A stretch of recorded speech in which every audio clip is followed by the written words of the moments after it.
지금까지 이런 미세먼지 방송은 없었다. 이것은 토론인가 디베이트인가. 전문가가 먼지가 될 때까지 미세먼지를 탈탈 털어드리겠습니다.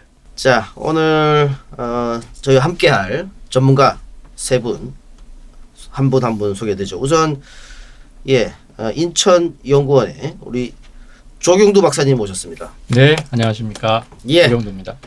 자, 그리고 우리 조석연 교수님 어서 오십시오. 네, 안녕하세요.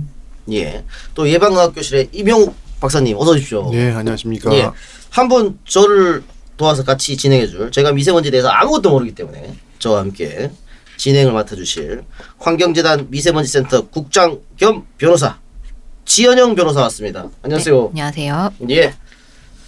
자, 오늘 미세먼지에 대해서 얘기해 볼 텐데, 그 미세먼지에 대해서 요즘에 많은 분들이 걱정을 하고 있고, 심지어는 너무 걱정을 많이 하시다 보니까 미세먼지 없는 곳으로 한 달 동안 가서 살아보기 뭐 이런 것도 유행한다고 해요. 혹시 박사님들 들어보셨습니까? 그런 얘기? 네, 뭐 많은 사람들이 그런 얘기를 하고 이제 공기가 좋은 캐나다나 오스트레일리아 같은 데를 가서 살고 싶다는 얘기를 많이 하고, 실제로 하고 괌 같은데 또 사이판 같은데 한 달씩 가기도 하더라고요. 애들이 있으면 애들 데리고 가기도 하고. 그만큼 이제 미세먼지가 우리와 함께 살고 있는 느낌이 들기도 해요. 특히 그 올 한 해 들어서 계속해서 날씨 좋은 날을 본 적이 없어서 그런지 더 여기에 우리가 이제 신경을 집중하고 있는 것 같은데, 예전에는 이 미세먼지라고 하면 거의가 중국에서 오는 거 아니냐, 중국 영향이 크기 때문에 우리가 할 수 있는 일은 별로 없다, 이런 류의 이야기가 많았는데, 요 근래 미세먼지가 많아지면서 그 반대 이야기도 나오고 있는 것 같습니다. 중국의 영향보다는 국내의 요인이 많다, 그렇기 때문에 우리가 할 수 있는 일을 먼저 해야 된다, 이런 얘기도 많이 나오고 있어서 각 언론사에서 여러 분의 전문가들을 모시고 방송을 합니다만은 다 다른 것 같습니다. 중국 영향이 크다고 하시는 분도 계시고 또 국내 영향이 크다고 하시는 분도 계시고, 저도 라디오를 지금 진행하고 있는데 라디오 진행하면서 여러 전문가를 모시는데 중국 영향이 당연히 있죠 하시는 분도 계시고, 아닙니다, 국내 영향이 훨씬 큽니다 하시는 분도 계세요. 그래서 지금 우리 방송을 듣고 또 보고 계신 분들도 일단 그 문제부터 좀 헷갈릴 것 같은데, 제가 무식하는 사람으로서 일단 단도직입적으로 묻고 갑시다. 퍼센테이지로 나눈다면 몇 대 몇 정도가 될까? 한 분 한 분씩 우선 정확하게 말할 수 없다 이러지 마시고 한번 쉽게 한번 일단. 예. 저는 그런 말씀하시기 전에 두 가지 좀 나누면 좋겠는데, 우리가 조금 나쁘다고 얘기하는 수준 50 마이크로그램 흡용 메타 정도 되는데요. 1년 내내 최근 7, 8년 동안 보면 300일 정도는 그 이하 농도입니다. 나머지 50 넘는 게 사실 60일 정도 됩니다. 근데 그게 해년마다 조금 많아졌다가 적어졌다지만 그 큰 패턴이 달라지진 않거든요. 그러니까 바꿔 얘기하면 300일 정도는 중국의 영향보다는 우리 내부의 영향에 의해서 농도가 형성되고 있다고 보시면 되고요. 나머지 이제 중국의 영향이 좀 많을 때 150, 200까지도 갈 때가 있고, 보통은 한 75 내외에서 오고 가는 정도인데, 그걸 다 같이 그냥 다 나쁜 걸로 생각을 해버리거나 아니면 그때 상황에 대해서 모두 다 중국 영향이 몇 %냐 이렇게 얘기하는 건 어려울 것 같고요. 그러면 이렇게 여쭤볼게요. 뭐 미세먼지 저감 조치가 내려지는 특별한 케이스 때 그때는 그러면 몇 대 몇으로 할 수 있을까요? 특별한 경우라고 한다면 뭐 조금 경우 따라 다를 수 있지만 한 7대 3 정도. 중국이 7. 네. 예. 교수님은요? 글쎄요. 근데 미세먼지 저감 조치가 내린 적은 사실 1년에 한 4-5번 정도 되고요. 특히 올해 같은 경우에 이제 지난 그 1월 14일 정도 있었던 거하고 3월에 있었던 거는 중국의 영향이 지대합니다. 근데 이제 사실 그런 질문이 굉장히 쉬우면서 어려운 질문이에요. 정확한 답이 나온다는 게 힘든 게 지면 다르고요. 지면에서 10m 다르고요. 30m 다르고요. 모든 적이 다르기 때문에 사실 가장 정확한 답은 중국에서 영향을 많이 받는다는 거고요. 그리고 나서는 그러다 보니까 우리나라에서는 어디로 가도 똑같습니다. 뭐 백령도로 가든 울릉도로 가든 어떤 그 정도 농도가 되면 비슷한데 다만 바람에 따라 다를 수가 있죠. 그래서 그거 외에 이제 우리나라 자체의 영향으로 높은 경우도 물론 있고요. 그래서 그런 것들을 너무 구체적으로 가면 항상 모든 대답은 다 틀리기 때문에 예. 어떤 대답도 다 답입니다. 예. 싹 빠져나가셨고. 자, 임 교수님. 그러니까 지금 현재 우리나라가 미세먼지가 얼만큼 어디로부터 오느냐를 정확히 알 수는 없습니다. 예. 그러니까 정확한 수치도 없고 2차 먼지나 발생되는 여러 가지 현황들에 대한 과학적 뒷받침이 부족하기 때문에 현재 상태에서 정확히 얼만큼이다라고 얘기하는 건 굉장히 어려운 얘기인 것 같고요. 그러니까 1년을 평균으로 따졌을 때의 문제인 것 같은데 대부분의 이제 모델링이라는 걸 하는 사람들이 얘기하기는 한 반반 정도라고 이야기를 합니다. 그러니까 반은 1년에 전체로 봤을 때 먼지가 넘어오는 거에 한 계략적으로 반 정도는 한 중국에서 올 거다. 그래서 그거를 정확히 표현한 사람은 한 40% 정도가 중국, 예. 40%가 우리나라, 그리고 아직 통계도 잘 안 잡히는 북한에서 한 10% 정도, 그리고 그 이외의 국가들, 뭐 러시아라든가 몽골이라든가 여러 외국으로부터 좀 넘어오는 게 한 10% 정도 될 거다라는 추정을 하는 사람들도 있어서 정확히는 모르나 중국의 영향이 거의 한 반에 가깝다 예. 정도가 아마 지금 정론이 아닐까 예. 싶습니다. 제가 근데 이런 질문을 왜 시작하자마자 드렸냐면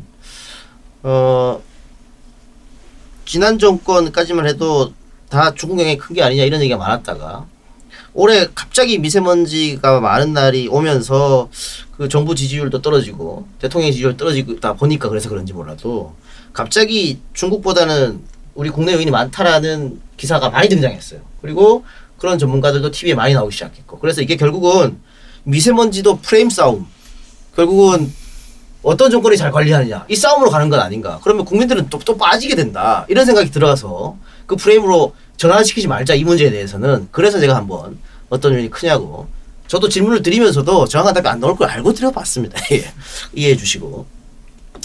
자 그러면 그 1년을 잡았을 때 아까 말씀해 주셨지 않습니까? 미세먼지가 정말 나쁜 날은 며칠 안 된다 이렇게 말씀해 주셨는데 오늘 저희가 녹음하는 날이 3월 28일인데 3월 27일, 3월 28일 그러니까 어제 오늘이죠. 우리 애들이 어린이집 그 다음에 유치원을 안 갔습니다. 미세먼지 많다고 우리 와이프가 안 보내더라고요.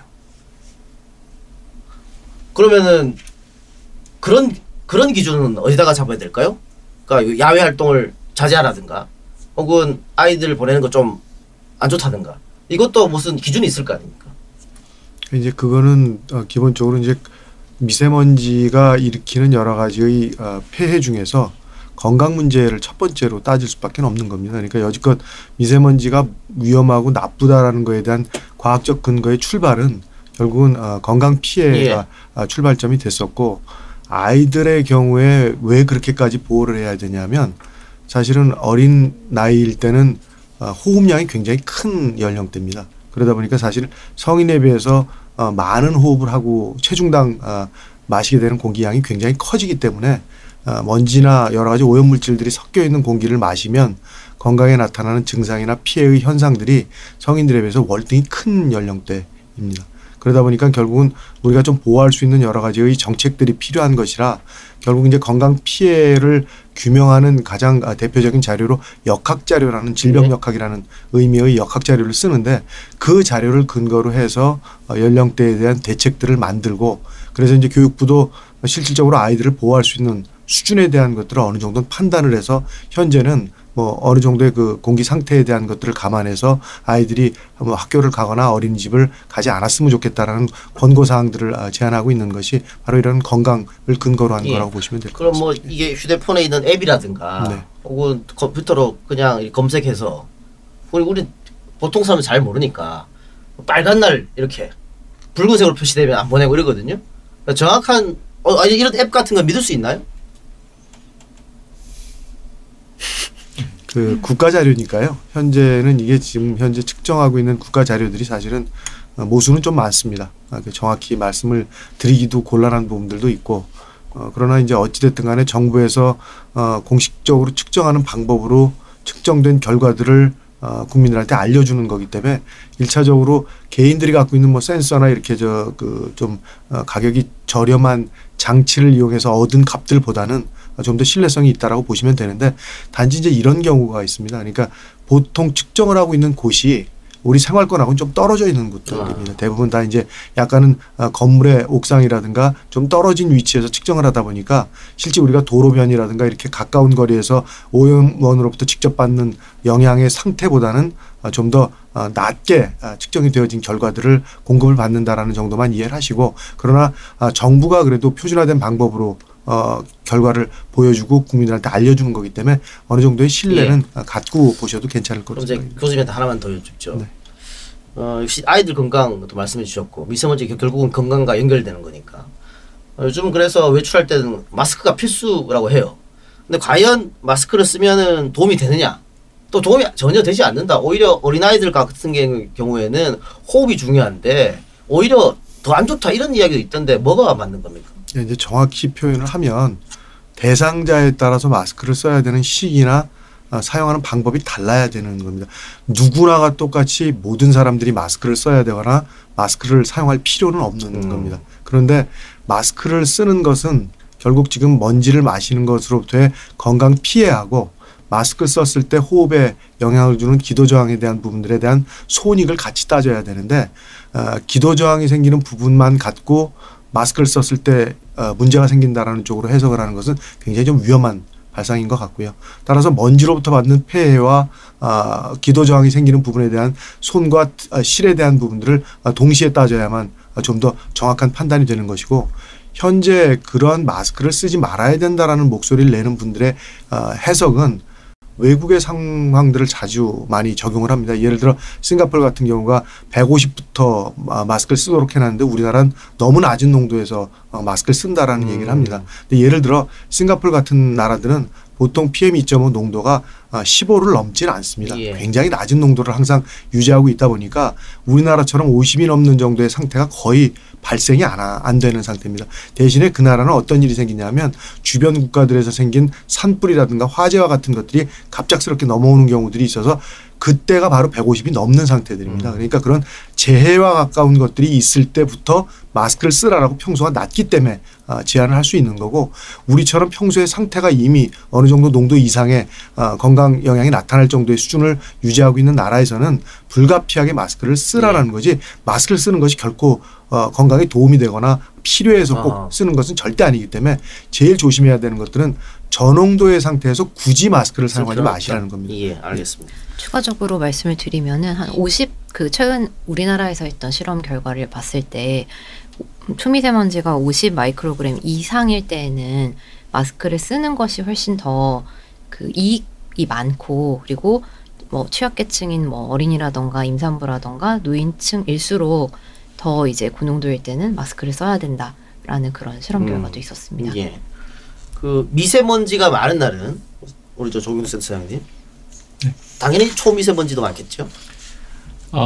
꼭 그렇지는 않습니다. 예를 들면 황사와 같이 좀 굵은 먼지가 많은 날은 오히려 미세먼지 농도의 비율이 상대적으로 낮은 날도 있고요.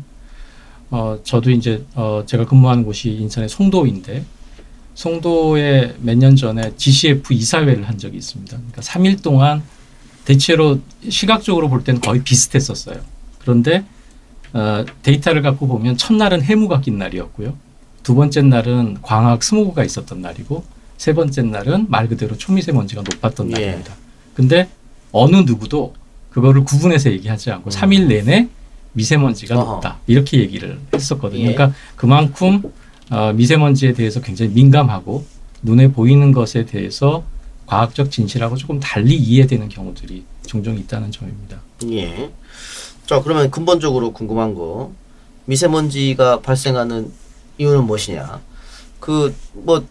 중국에서 날아오는 것은 날아오는 것이고 우리 원인 한국에서 미세먼지가 발생하는 원인 경유 이런 얘기도 많이 하지 않습니까? 경유차 그다음에 석탄 발전소 이런 거 어디에 가장 크게 있다고 보십니까?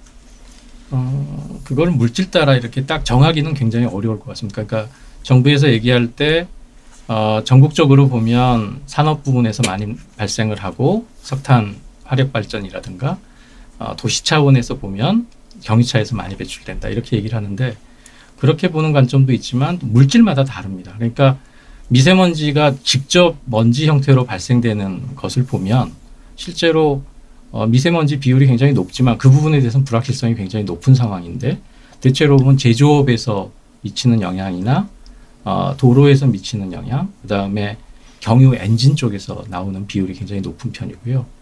오히려 이제 또 미세먼지를 만드는 황산화물이라든가 질소산화물의 경우는 다른 것보다는 오히려 자동차라든가 교통수단 쪽에서 나오는 게 많고요.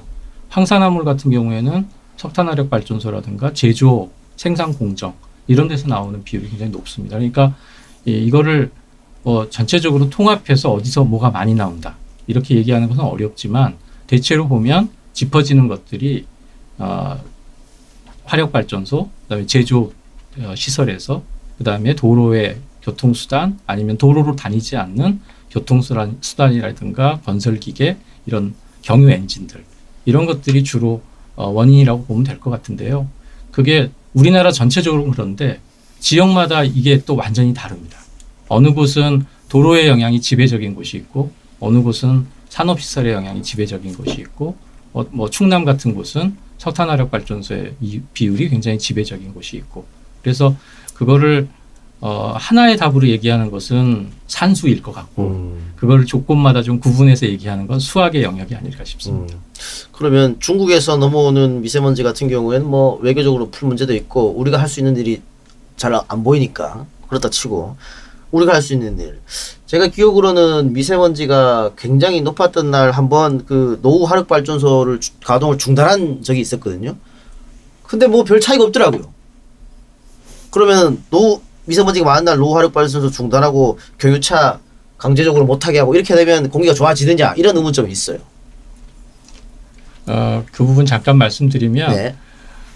전체 배출량에서 그러니까 예를 들면 석탄화력 발전소에서 전체 배출하는 양 중에 노후 석탄화력 발전소에서 배출하는 양의 비중이 생각보다 그렇게 많지는 않습니다. 왜냐하면 오래됐기 때문에 연소 효율도 좀 낮은 편이기도 하고 이미 여러 가지 유지관리 비용이라든가 뭐 이렇게 환경 비용을 많이 지출을 해야지만 일정의 전기 생산이 가능하기 때문에 그걸 껐다고 해서 줄어드는 양 상대적으로 적고요. 예. 또 한편으로는 그런 걱정들을 많이 하시잖아요. 석탄화력 발전소를 줄이면 전기 생산이 줄어든다. 예. 근데 저희가 산업부하고 환경부하고 따로따로 자료를 모아가지고 전국의 화력발전소 있는 곳에 전기 생산량하고 오염물질 배출량을 다 같이 놓고 비교한 적이 있습니다.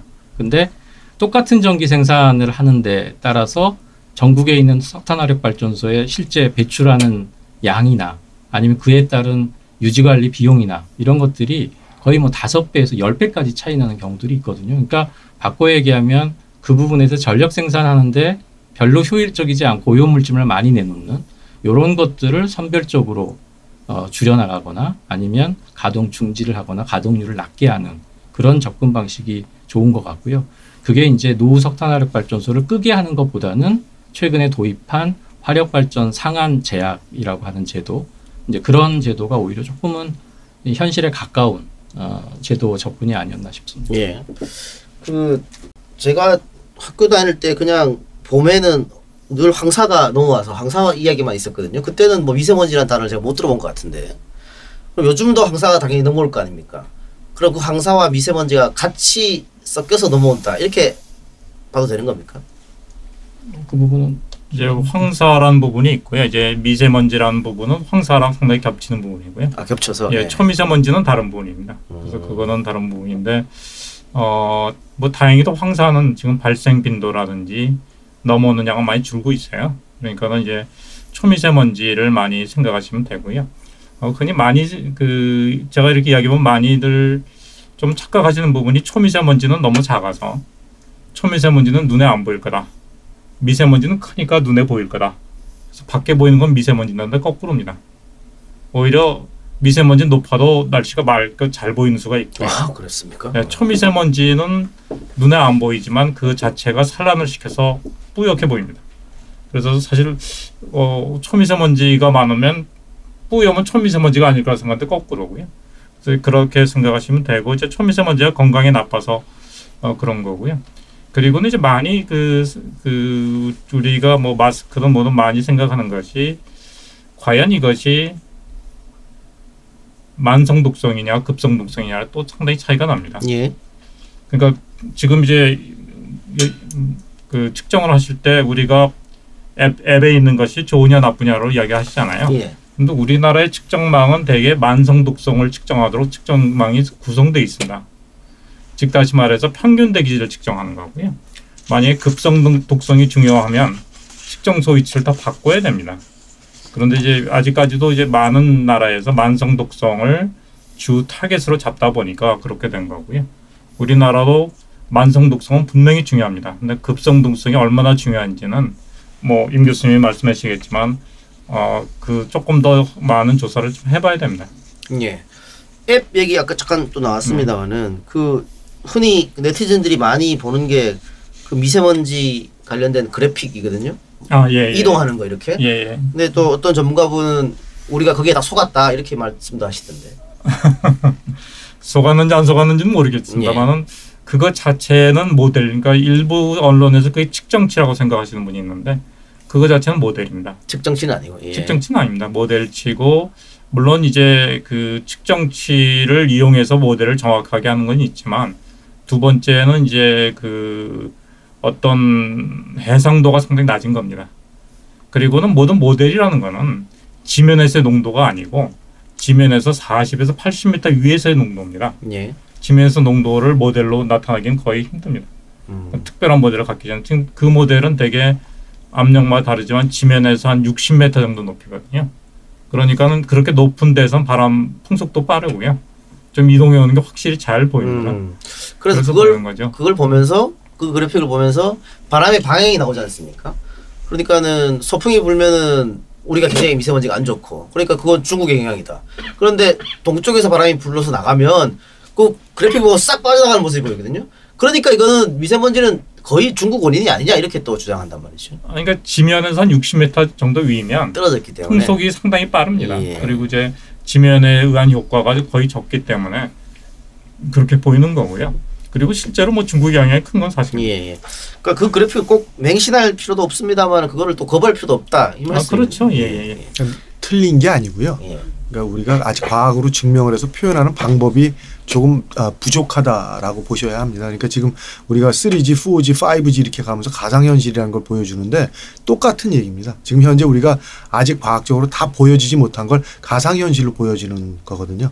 그 기술이 틀렸다라고 얘기를 하면 안 되는 거고 아직 부족하다라고 표현하는 게 가장 정확한 표현이고 그렇기 때문에 그게 사실이 아닌 것이 아니라 그것들을 표현하는 방법에서 아직까지 좀 부족함이 있다. 라는 것이 가장 정확한 표현이지 그걸 틀렸다라고 표현하는 것은 오히려 굉장히 더 위험할 수가 있고 오해 소지가 굉장히 큰 부분이라고 저는 생각을 합니다. 그 교수님 측정하고 그 모델하고 차이를 좀 설명을 해주시면 좋을 것 같아요.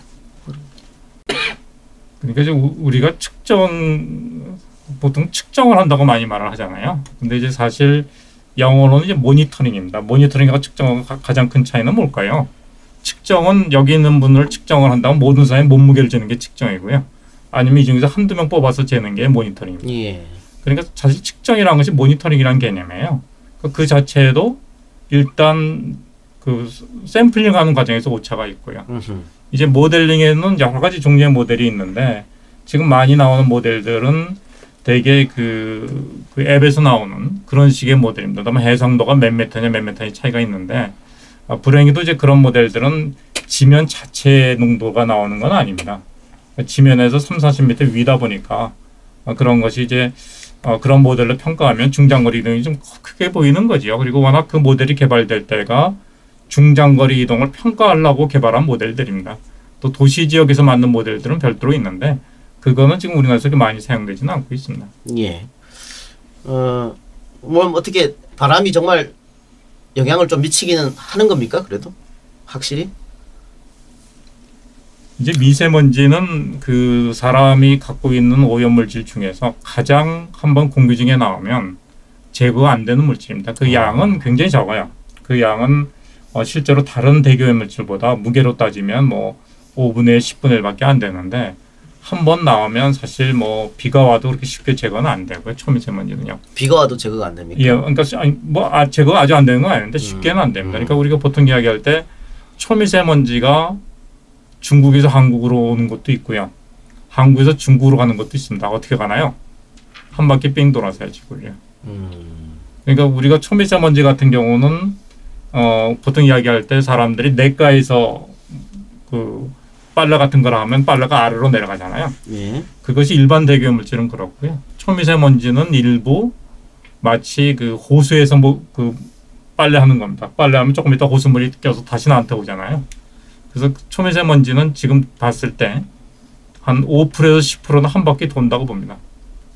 그러니까 네. 상당히 많은 먼 거리를 가는 거고요. 소위 말하는 대륙간 이동이 있는 건데 그렇기 때문에 꼭 중국에서 오는 게 중국에서 오는 건지 한 바퀴 돌아서 오는 건지도 또 봐야 되고요. 예. 그런 점이 있다고 생각하시면 될 겁니다. 그래서 그 해결은 쉽지 않습니다. 예. 그 중국의 공장들이 그 우리 서해 쪽이죠. 그 연안에 쫙 이게 몰려져 있다. 그래서 거기서 나온 공장에서 나온 나쁜 물질들이 넘어오는 게 아니냐. 이런 주장도 어떻게 그 맞는 이야기라고 보면 됩니까? 중장거리 이동의 개념에서는 사실 중국의 동해안에 있든 중앙에 있든 별로 큰 상관은 그건 없습니다. 상관없습니다. 아까도 말씀드렸지만 지구도 한 바퀴 도는 판국에 그거 뭐 한 1000km 더 안에 있고 밖에 있고는 큰 상관은 없고요. 지금 이제 이야기한다면 중국에서 팬웨이 고원이라는 지역이 있습니다. 그 평원이라고 하죠. 팬웨이 평원이라고 우리말로 하면 시안 그런 도시가 있는 지역. 그 도시 지역에서 이제 공업도시가 발달을 해서 그게 이제 산동반도 바로 지나서 있거든요. 뭐 바로 지나봤자 중국이 크니까 1000km가 넘는데 그래서 그 영향을 좀 받는다는 이야기는 하고 있죠. 그 중국이 얼마 전까지만 해도 이 난방을 다 석탄으로 많이 하고 또 좀 시골 지역 가면은 뭐 장작을 하기도 하고 그런데 그 중국 정부에서 그걸 많이 교체를 했다 그러더라고요. 그래서 그런지 모르겠습니다만 중국 미세먼지는 조금 줄었다. 우리는 늘고 이런 이야기도 있던데 그건 어떻습니까? 그러니까 그것도 이제 보기 나름인데요. 그러니까 지면에서는 줄었겠죠. 근데 그렇게 되면 다른 단말로 바꾸면 보통 이야기하는 그 굴뚝을 높은 굴뚝을 사용하잖아요. 그럼 그 높은 굴뚝으로 사용하게 되면 거기서 나오는 물질이 더 멀리 갑니다. 왜냐하면 굴뚝이 낮으면 지면으로 침착이 되는 게 있는데 그래서 높은 굴뚝이라는 것이 중국의 문제 해결은 분명히 하지만 한국 중장거리 이동의 문제 해결은 안 됩니다. 그래서 실제로 그 장거리 이동에서 유명했던 게 산성비인데요. 산성비 같은 경우는 영국 런던의 경우에 오염물질이 근 5배에서 10배가 줄었거든요. 근데 노르웨이에서는 오히려 이동량은 늘었어요. 그러니까 그것을 지면에서의 농도와 지면 위에서 일어나는 현상을 그 혼돈하면 전혀 엉뚱한 문제가 생깁니다. 예. 그 일본은 어떻습니까? 일본은 좋잖아요, 미세먼지가. 그러니까 중국 나쁘고 우리 나쁘고 북한 나쁘고 근데 일본은 항상 왜 좋을까? 이런 의문점이 좀 생기거든요. 그것도 이제 중장거리 이동의 확산인데 우리나라 같은 경우 보면 이제 백령도가 있잖아요. 예. 백령도가 대개 한 17에서 20이고요. 울릉도가 있죠. 예. 울릉도가 15 정도입니다. 되게 그 중국에서 오는 영향이기 때문에 서해안이 동해안보다 높고요. 그리고는 이제 옥기라는 섬이 있습니다. 그게 이제 포항에서 시작을 해서 더 동쪽으로 가면 일본 앞에 있는 게 옥기입니다. 그쪽이 12 정도 돼요. 그러니까 대개 백령도를 기점으로 일본이 한 60% 정도의 농도네요. 아니 그러면 일본도 국내 요인이 발생할 거 아닙니까? 그렇죠. 그렇다고 보면은 결국은 처음으로 다시 돌아갈 수도 있는 것 같은데 결국은 또 중국발이 가장 크다 이렇게 해석밖에 안 되는 거 아닙니까? 그거는 그렇지는 않고요. 예. 그러니까 중국의 영향이나 우리의 영향, 그러니까 그게 제가 이제 처음에 말씀드렸던 것처럼 맨날 1년 내내 있는 상황은 아니고요. 그러니까 평상시에 이제 평균적인 농도로 그걸 볼 거냐, 아니면 영향을 많이 받는 그 시간에 국한해서 볼 거냐의 차이인데, 실제로 일본 동경 지역이나 수도권 지역은 과거에 70년대에 굉장히 높았던 것을 사실은 질소산화물이라든가 자동차에 대한 여러 가지 규제라든가 이런 걸 통해서 굉장히 많이 낮췄어요. 예. 그리고 최근에도 계속 더 낮아지고 있는 추세를 보이고 있고요. 그런데 이제 예를 들면 중국은 아주 높은 수준에서 조금 낮아지고 있는 방향. 우리는 열심히 노력을 하고 있는데 별로 줄지는 않는 것 같은 그런 느낌. 일본은 열심히 꾸준히 지금까지 낮춰왔는데 지금도 여전히 노력하고 있는 모습. 이렇게 보시면 될 것 같고, 거기에 지금 조성현 교수님 말씀하셨던 중장거리에 대한 이동들이 걸릴 때, 그게 조금 큰 농도로 걸릴 때 농도의 차이가 발생하는 것이지 제가 보기에 일본은 뭐 지배적으로 중장기의 영향으로부터 따로 떨어져 있다 이렇게 볼 필요는 없을 것 같습니다. 그러니까 이제 몇 분의 모델을 하신 분들의 분석에 의하면 사실은 동경이나 우리나라의 서울이나 중국의 영향을 배제해 놓고 여러 가지 시뮬레이션을 해보면 런던이나 파리의 농도 수준과 크게 차이 나지 않는다라고 하는 분석들을 하고 있거든요. 그러니까 평상시에 이런 정도의 규모의 대도시에서 관리를 얼만큼 하느냐에 따른 약간의 차이는 늘 존재할 수 있지만 그렇다고 해서 우리가 그거는 어떻게 할 수가 없는 부분이니까 중국 탓만 하고 있을 수는 없다는 겁니다. 예. 뭐 런던 얘기 줬었는데 저기 유럽은 어떻습니까? 유럽도 미세먼지가 아주 안 좋았을 때가 많았다고 들었는데 지금은 좋아진 겁니까? 그러면 지금도 여전히 좋지 않습니까? 사실 뭐 그런 질문은 제가 돈이 많느냐 안 많느냐라고 물어본 거 똑같은데요. 사실 절대적인 기준으로 말하면 보통 건강에서 이야기하는 10마이크로그램으로 말하면 그것보다 높습니다. 근데 이제 우리나라의 기준으로 말하면 우리나라보다 낮은 거죠. 그리고 이제 그쪽에서 이제 보는 관점들이 많이 다르고요. 그쪽은 주로 장기 노출을 주로 생각을 합니다. 그래서 거기는 단기적으로 높은 거는 거의 배제하고 장기적으로의 연평균 농도만 보거든요. 그리고 그 농도가 관측이 되는 게 되게 그 농도가 심한 지역이 아니고 평균적인 지역에서만 주로 관측을 합니다. 예, 아니 제가 이제 그 질문을 드린 이유는 어쨌든 그 나라 각국이 노력을 할 거 아닙니까? 미세먼지 줄이기 위해서. 그게 통용이 됐나 하는 거예요. 그게 성공을 했냐 이런 질문입니다. 2000년대 초반에 저희가 수도권에서 미세먼지를 포함해서 대기환경 계획이라는 거를 처음 할 때 런던이나 파리 수준 내지는 동경 수준으로 가자는 게 목표였었어요. 그러니까 그만큼 우리보다는 상당히 깨끗한 편의 농도를 유지하고 있었는데요. 10여 년 지내놓고 보니까 이 파리나 런던의 유럽 도시들도 스멀스멀 이렇게 높아지는 경향들을 좀 보였습니다.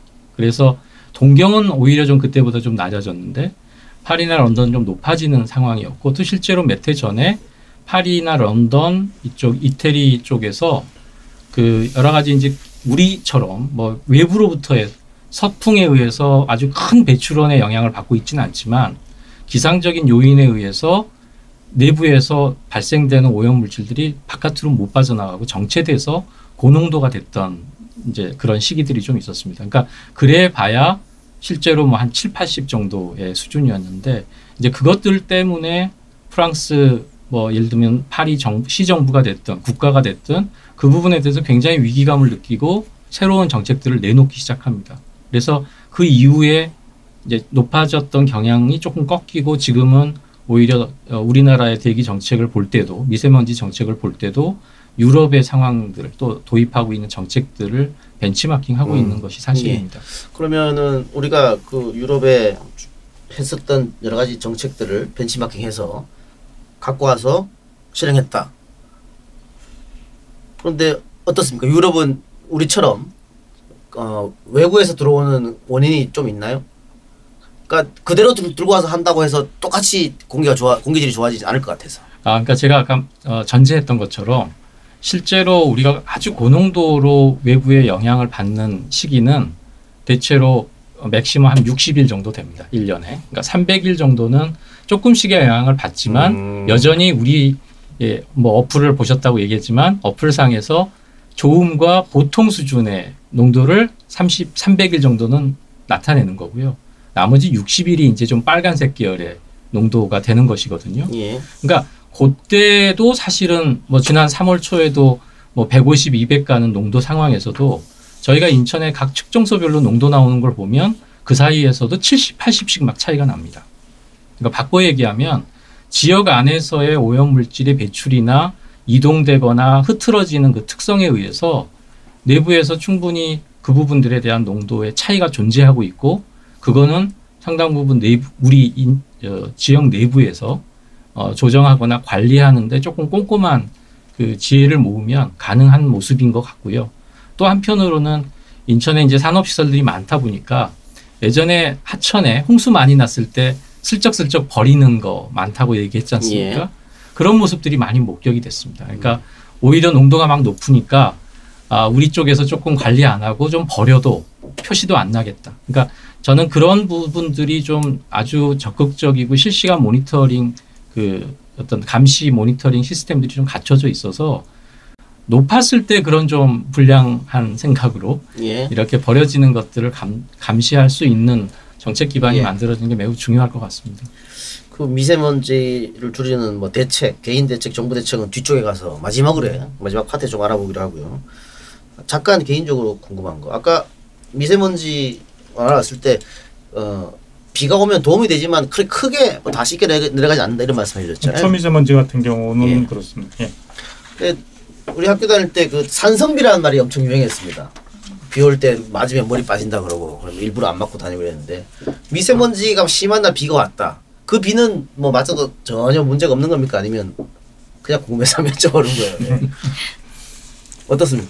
뭐 그게 산성비일 확률이 높은 거는 그게 이제 산성비예요? 그러니까 먼지 안에 네. 산성 이온성 물질들이 많으면 산도가 뭐 산성에 가까워지는 거니까 당연히 그런 현상들을 이야기하는 거고요. 그러니까 이렇게 연료나 이런 쪽에 사용량이 많아지면 먼지의 성분이 그렇게 바뀌어가는 거기 때문에 당연히 오염이 많이 된 지역일수록에 산성도가 높을 수밖에 없는 겁니다. 그러니까 그건 뭐 연료에서 기인돼서 가는 확률들이 높은 거라 일반적 설명은 그렇다고 보시면 되겠고요.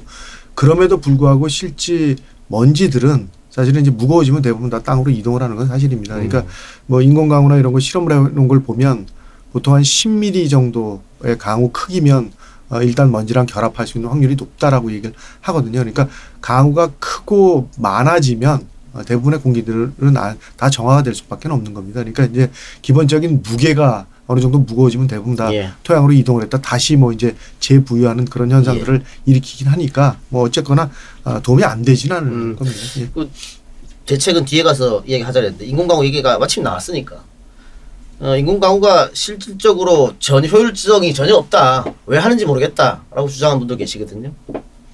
그러니까 우리나라 같은 경우에 인공강우 기술이 기상청 중심으로 해서 지금 14번을 실시를 했답니다. 근데 그중에 4번밖에는 강우를 만들지 못했고요.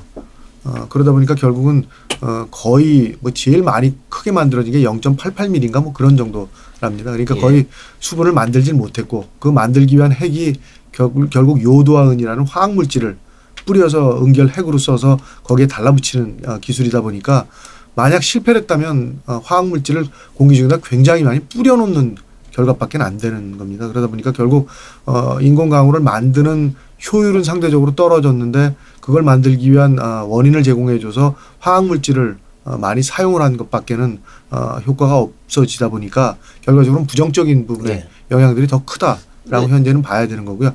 전 세계적으로 아직도 인공강우를 만들어서 미세먼지를 줄였다는 보고는 단 한 건도 없습니다. 그러니까요. 또 성공한다고 하더라도 국지성일 수밖에 없지 않습니까? 그렇죠. 전국적으로 못하니까. 지역밖에는 예. 처리가 안 될 겁니다. 그 부분은 저희가 조금 현상을 봐야 되는데요. 그러니까 우리나라에서 고농도 미세먼지가 나타나는 상황을 보면 대체로 고기압이 인근에서 정체하고 있는 기간이 많습니다. 그런데 사실은 비가 내리려면 저기압 상태에서 강씨를 뿌려줘야 이게 비가 내리는 건데 실제로 우리가 고농도가 된 상황은 고기압 상태인데 거기에 강우씨를 뿌린다고 해서 비가 내리기도 쉽지 않고 또 고농도 상황이 해소가 되는 것도 여전히 불가능한 상황이니까 미세먼지 때문에 인공강우를 한다고 하는 것은 조금 이치에 안 맞는 것 같고 다른 이유 때문에 인공강우를 하겠다고 하면 그거는 실험을 해볼 수는 있겠죠. 그러니까 요즘 많은 시도들이 미세먼지를 줄이기 위한 거다라고 얘기는 많이 하는데 미세먼지를 줄이는 효과나 여러 가지 조건하고 부합되지 않는 경우가 굉장히 많습니다. 아니 뭐 대통령이 한마디 했더니 바로 다음 날 강우 실험해서 제가 한번 여쭤봤고요. 그 제가 그냥 상식적으로 생각해 봤을 때 안개 낀 날 만약에 미세먼지 양이 많으면 더 호흡이 안 좋을 것 같은 생각이 드는데 이거는 어떻습니까?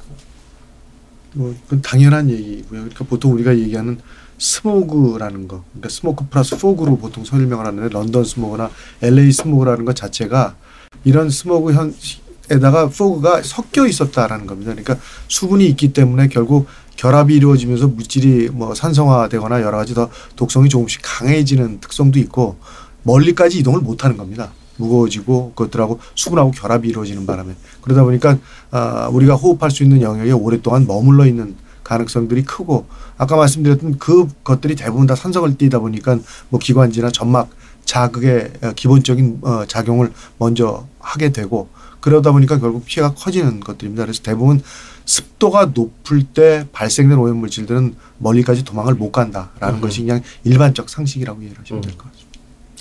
그 보수 정당 특히 자유한국당을 중심으로 해서 제기되고 있는 원전을 줄여서 미세먼지가 증가했다. 이 주장은 어떻습니까? 그러니까 탈원전 때문에 미세먼지가 늘어났다.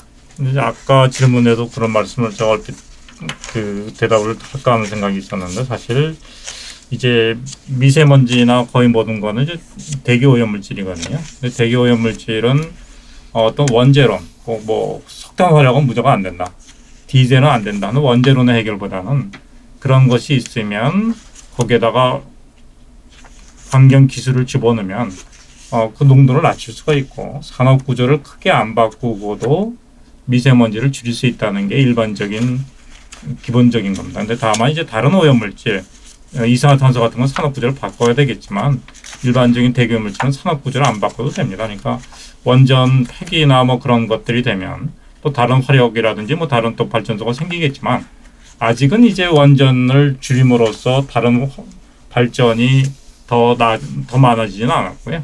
더 많아져도 그건 분명히 해결할 방도가 있습니다. 그러니까 그 미세먼지를 논의할 때 흔히 많이 하는 가장 쉬운 방법이 어떤 한두 개의 배출원에다가 문제를 둬서 그거는 하면 안 된다고 생각하는데 사실 그렇게 해결을 하게 되면 너무나 비용이 많이 듭니다. 예.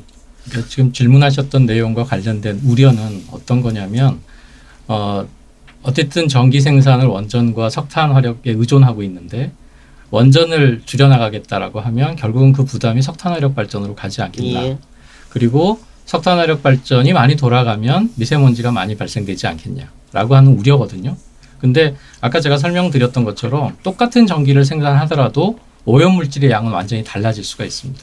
또 그런 발전소의 모습들을 우리가 여전히 다 같이 가지고 있고요. 근데 오히려 저는 탈원전에 의한 미세먼지가 증가할 수 있는 우려보다도 미세먼지를 줄이기 위한 여러 가지 새로운 시도, 정책들 중에 오히려 미세먼지를 전기 생산하는 과정에서 더 많이 만들 수 있는 그런 가능성. 이를테면 1차 에너지를 연소해서 만들었던 에너지를 전기를 통해서 해소하려고 하는 것들이 너무 많습니다. 그러니까 이를테면 우리가 뭐 선박에서 사용되는 전기를 내부에서 생산해서 쓰는 것을 막으려고 하는 기술, 오히려 거기서 보일러를 쓰게 하고 오히려 방지 시설을 거기다 걸으면 될 일을 전기를 바깥에서 생산해서 공급을 해주겠다. 내지는 우리 에너지 믹스는 여전히 석탄과 원전에 의존되어 있는데 전기차를 늘려나가겠다. 이런 부분들은 사실은 매우 안정적인 전기 생산을 지속적으로 하겠다. 전기 소비를 늘려나가겠다 하고 연결이 되기 때문에 오히려 그에 따른 석탄화력 발전이 더 존재할 수 있는 어떤 뭐랄까 목표를 더 만들어주고 공고하게 만드는 것일 수 있다는 생각이 들거든요. 그래서 실제로 지속적인 전기 생산과 그 전기가 어떤 방식으로 얻어지느냐 하는 것을 좀 같이 생각할 필요가 있을 것 같습니다. 예. 어쨌든 뭐 탈원전이 미세먼지를 불렀다. 지금까지는 이 주장은 말이 안 되는 게 원전을 줄이지 않았기 때문에 그런 거고 교수님 말씀처럼 먼 미래에는 뭐 그런 걱정을 할 수도 있겠다는 생각이 들고요. 자, 그러면은 여기서 또 궁금한 게 있는데 요즘 그 KBS 보도도 그렇고 각종 오마이뉴스에도 그런 보도를 한 것 같은데 미세먼지는 8, 90년대가 훨씬 심했고 지금은 상당히 좋아진 것이다. 이런 언론 보도가 지금 많이 나오고 있어요. 그래서 제가 한번 8, 90년대를 돌아보니까 진짜 그랬나? 우리 막 뛰어놀았던 것 같은데 생각 들기도 하고 미세먼지라는 개념을 그때 몰랐으니까 그냥 우오면은 우었겠지 하고 뛰어놀았나? 이런 생각도 들고 뭐가 사실입니까? 정말 8, 90년대가 더 안 좋았습니까? 우리나라가 먼지라는 거를 측정하게 된 이유가 사실은 좀 어이없는 일부터 시작을 했는데요. 88년도에 이제 올림픽이라는 거를 유치를 해놓고 나니까 올림픽 준비를 하는 위원들이 와서 김포공항에서 내려서 회의를 하러 간 과정에서 서울의 대기 상태하고 공기를 보고 너희 나라에서는 도저히 올림픽을 할 수 없는 상태다라고 얘기를 했답니다. 그리고 바로 그 올림픽 조직위원회에다가 측정된 자료들을 보고를 해라라고 이야기를 했는데 뭐 보고를 할 수 있는 시스템이나 그 당시에는 환경청이라는 곳이 이런 모니터링이라는 개념들을 아예 갖고 있지 못했기 때문에 예. 어쩔 수 없이 이 일을 하기 위해서 이제 저희 그 대학에 계시던 스승님한테 부탁을 해서 환경청이 같이 미국 EPA를 가서 처음으로 이제 모니터링 할 수 있는 시스템을 사갖고 왔습니다. 그래서 85년도에 제가 있는 지금 그 연구소에 우리나라 1호 에어 모니터링 사이트라는 거를 설치를 해서 1985년부터 한 곳이지만 국가 자료가 만들어지기 시작한 겁니다. 그래서 기본적으로 예전의 먼지라는 거는 TSP라고 그래서 크기를 구분하지 않는 공기 중에 존재하는 전체의 먼지라는 것들로 정의를 했었는데 84년 그러니까 아주 시범 운영을 했을 때가 값이 210 정도였었습니다. 그게 해가 지나가면서 조금씩 낮춰졌고 1994년도 농도가 78 정도까지 떨어졌었습니다. 그러니까 초기 80년대나 90년대 초까지만 해도 환경 규제라는 것 자체가 제대로 이행되지도 않았고 뜻도 이해를 못하고 있었던 상태였기 때문에 지금보다는 굉장히 높은 상태에서 나빴다. 우리가 생활을 했었고 그것들이 이제 차차차차 좋아져 가고 있던 중이었고요. 우리는 그건 모르고 살았네요. 그러니까 뜻 자체를 이해를 못했거나 그게 먼지로 인한 피해라는 생각들을 국민들이 충분히 이해하지 못했던 것들인데 사실상 이렇게까지 문제가 이제 촉발되게 됐던 이유는 2012년입니다. 2012년에 정부가 수도권 정책이라는 것을 통해서 먼지를 계속 줄여왔는데 PM10이라는 걸로 42 정도의 수준까지 낮추었다가 2012년에 48까지 올라갔습니다. 예. 그러니까 결국 이 올라간 이유는 수도권 정책이 그럼 실패한 거 아니냐라는 비판을 받게 됐는데 정부가 이제 이런 이유를 추적을 해보니까 결과적으로 서울이나 우리가 갖고 있는 연료 체제에서 많이 오지 않는 그 중금속 종류들이 일부 급격히 높아진 것들을 확인을 했습니다. 그거는 대부분 다 석탄 계열에 포함이 되어 있던 것들이어서 결국 중국으로부터 넘어오는 석탄 계열의 먼지들이 훨씬 더 영향을 많이 주었다 그래서 2012년부터 이제 중국발 스모그라는 말을 우리가 많이 하기 시작했던 것들이고요. 마침 또 때 맞춰서 WHO 산하에 있는 발암물질의 등급을 정하는 IARC라는 기구에서 경유 내연기관에서 배출되는 배기가스를 1급 발암물질이라고 정의를 승급을 시켰었습니다. 그러니까 동물 발암물질에서 인간한테 명확히 증명되어진 발암물질이다라고 24명의 전문가들이 모여서 만장일치로 결론을 내려서 112번째 발암물질의 정의가 된 것이 배기가스, 그러니까 디젤 내연기관의 배기가스였고요. 그 다음에 그러한 먼지들이 주로 많이 영향을 받는 지역의 미세먼지는 발암물질로 재차 정의를 해도 되겠다라는 것이 2013년의 정의였습니다. 그래서 113번째로 미세먼지에 대한 것 중에 경유 내연기관으로부터 영향을 많이 받는 지역의 미세먼지를 발암물질로 정의하자라고 확대가 되어지면서 국민적 관심이 급격히 높아진 그런 이유라고 생각을 합니다. 우리가 미세먼지를 민감하게 생각한 건 한 7, 8년 정도부터 시작된 거고 예전에는 훨씬 나빴는데 그냥 살았다가 과학이 발전하고 측정 기술이 발전하고 또 우리 국민들이 과학에 대한 건강에 대한 생각 또 생활 습관 바뀌다 보니까 지금 이렇게 예전보다 더 좋아졌음에도 불구하고 더 이렇게 하는 거군요. 그렇지도 않을 수도 있는 게요. 그러니까 이제 방금 말씀하신 거는 이제 미세먼지 측정 방법 뭐 그런 거고요. 측정을 안 했을 경우에 옛날 농도를 어떻게 할 수 있나요? 하면 아까 말씀드렸듯이 가시거리를 이용하면 대충 추산할 수가 있습니다. 물론 가시거리가 절대적인 건 아니지만 초미세먼지는 가시거리하고 밀접한 관련이 있습니다. 물론 초미세먼지 성분도 중요하지만 근데 저희가 가시거리를 보면 가시거리는 거의 뭐 굉장히 오래부터 기성지수 측정을 해왔는데요. 과거 거하고 지금 거하고 보면 그렇게 많이 좋아지지도 않았고 나빠지지도 않았습니다. 그래서 우리들이 이제 얼핏 생각하기는 가시거리를 기준으로 하면 큰 변동이 없지 않느냐 생각을 하고요. 되게 중국에서 이제 그 미세먼지 배출이 많아지는 게 저희들이 이제 인공위성으로 관측을 해보는데 90년대 후반부터 중국 올림픽인 2008년 때까지가 가파르게 증가를 합니다. 그동안에 우리는 좀 감소했던 것 같고요. 그럼 이제 그 영향을 받아서 그저 뭐 옛날이나 지금이나 비슷한 것 같다는 생각이 좀 많이 듭니다. 그럼 중국이 두고 봐야 되고요. 경제적으로 확 발전했을 때 그때 늘었다 이렇게 보면 되겠네요. 그러니까 배출량으로 따지면 90년대 후반부터요. 이 올림픽 때까지입니다. 예. 교수님 어떻게 생각하십니까? 근데 사실은 굉장히 역설적인 부분도 있는데요. 네. 그러니까 과거의 먼지는 무게도 많이 나갔고 농도도 높았었습니다. 근데 또 한편으로 생각하면 연소 효율이 별로 썩 좋지도 않았고요. 불완전 연소된 것들이 굉장히 많아서 어떻게 보면 덩어리가 좀 크고 무거운 먼지들이 많았었습니다. 근데 이거는 우리 몸 깊숙이까지 들어가지는 못합니다.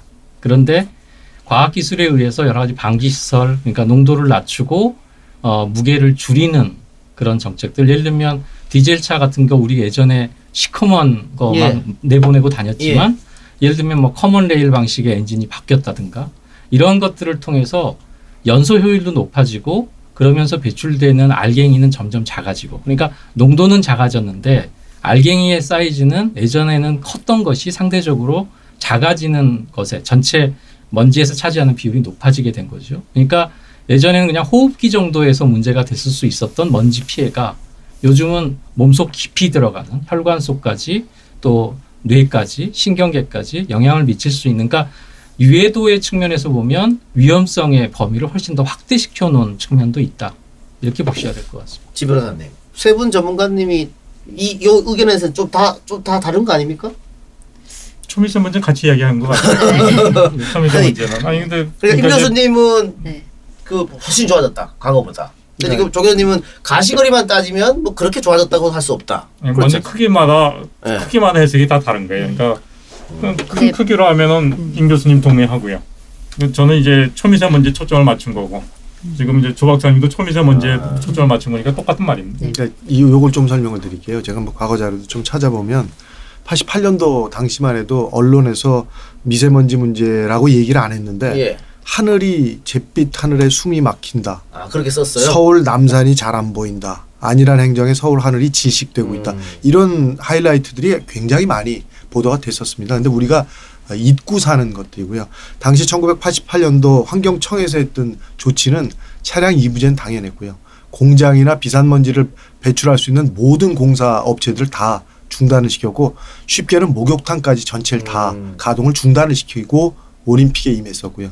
2002년도 우리가 월드컵이라는 것을 했는데 사람들이 다 잊어먹었지만 그 당시도 차량 이부제나 주요 오염원들을 다 중지를 할 정도였고, 당시에 2002년만 해도 오염원들을 줄여서 우리가 얻었던 효과가 한 25에서 28% 정도까지 오염물질을 줄였다는 것들은 정확히 기록에 나와 있을 정도였기 때문에 지금은 오히려 이러한 그 비상저감 조치나 이런 것들이 과거에 비해서 지금 강하지가 못하다라는 겁니다. 과거엔 강력한 조치들을 적용을 시켜왔음에도 불구하고 그 효과가 좀 미미하다라는 지적들이 있었는데 최근에 와서는 이런 부분들이 오히려 더 약하게 적용되고 있는 것에 대한 비판들이 일부 일어나고 있다고 보시면 됩니다. 정리하면은 그 큰 먼지는 잡았는데 작은 먼지는 잡지 못했고, 그 유사한 어떤 GNP를 가지고 있는 다른 선진국들이랑 비교를 했을 때 다른 선진국들은 작은 먼지도 잡았는데 우리는 그러지 못했다. 라고 생각을 하고요. 그리고 작아진 먼지에 대해서는 그 DPF 경유차 관련해서 이명옥 교수님도 항상 동일한 이야기 해주시거든요.